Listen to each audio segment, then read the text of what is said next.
This Casual Friday is brought to you by Dollar Shave Club. No one's cooler than PewDiePie.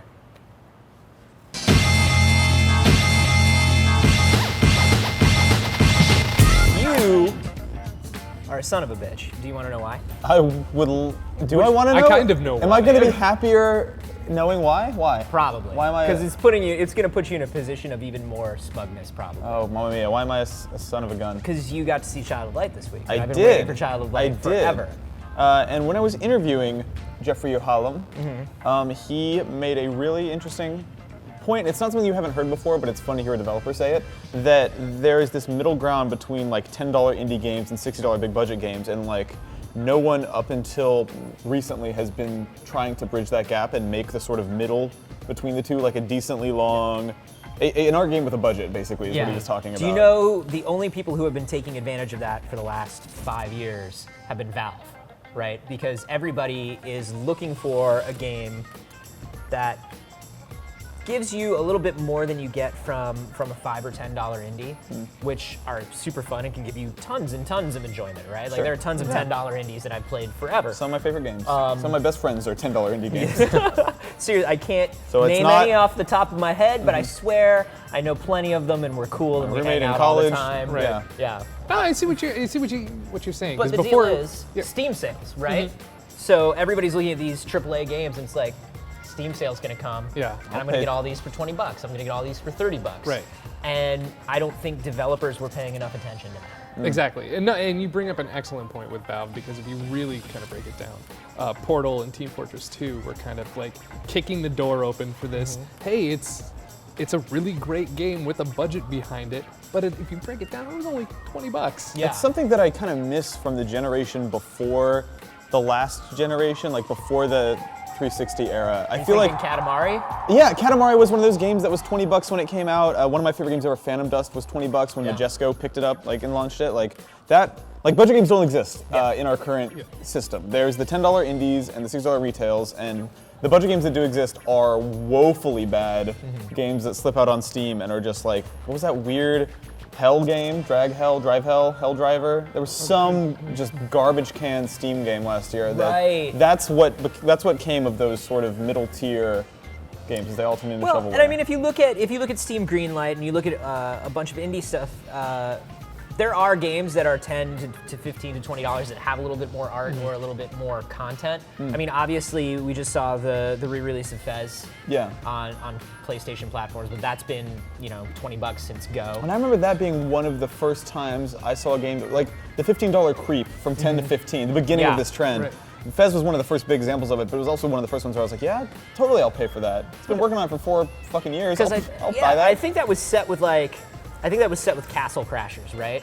Castle Crashers came out at 10, and everybody was like, that's how much you pay. The right length of experience, everything. It's, building on that again, is that now we're in this era where games are becoming so expensive. Yeah. $60 games, the development times are just, it's like, we put $150 million into You're saying this not expensive game. for the consumer, expensive to make. Expensive for the company. Yeah. So now it's becoming less and less. It's becoming less and less satisfying for the consumer too. Exactly. As these prices go up and campaigns stay around like 10 to 15 hours. And so right? I think the larger companies are looking at this whole indie game, I wouldn't even, renaissance, if you will. And they're looking at it saying, hey, we can do the same thing and actually put a whole bunch of people behind it and get it out on time. I think the main concern that people probably have, though, is you look at a AAA indie game like Far Cry, Far Cry 3, which the same guy did Child of Light. Right, same writer. And then you look at Child of Light and you're like, well, they clearly put this together really quickly. If AAA developers and publishers start embracing this shorter, cheaper games thing, what happens to our big budget games, super crazy franchise? Because it begins to feel, I think, to a lot of people like mobile games, right? The race to 99 cents. Or even when you saw the Fire HD released this week, and Amazon's like, oh, games are going to cost $1.85 for this thing. Yeah, on average. And everybody's like, what kind of games are we looking at in the future? We're talking about Android games that have been like retrofitted to have controller support. Probably is what realistically that's got to be what we're talking about. So, but that's what everybody's scared of, right? If all these big developers go, we can make a game for 20 bucks. People are happy with indie games. People are happy with small games. I guess what happens? Is there still that I do fear think- seems so silly to me. I'm sorry. It's just like I don't think a few examples make a trend. It's the same people who kind of started panicking when exploration games with minimal gameplay started coming out, like Gone Home and Stanley Parable. People were like, oh my god, it's like there's never gonna be another Gears of War, practically, is what they're saying. I'm like, Right. dog, no, like your shit still exists. Everything's fine, calm down. It's one game that's trying something new. It's Although the not new ending Gears the of world. War is Marcus Phoenix just sort of exploring his parents' hometown. house, Parents' yeah. house, yeah. What I do Exactly. think we are going to see is very much like film studios, where 20th Century Fox is like, oh, we have Fox Searchlight. That's where we're going to do For sure. all of our indie stuff, but it's still going to be underneath our banner, and we're still going to collect all the money for the larger company. Totally. Sure. And I think we're going to see smaller splinter cell companies Yeah.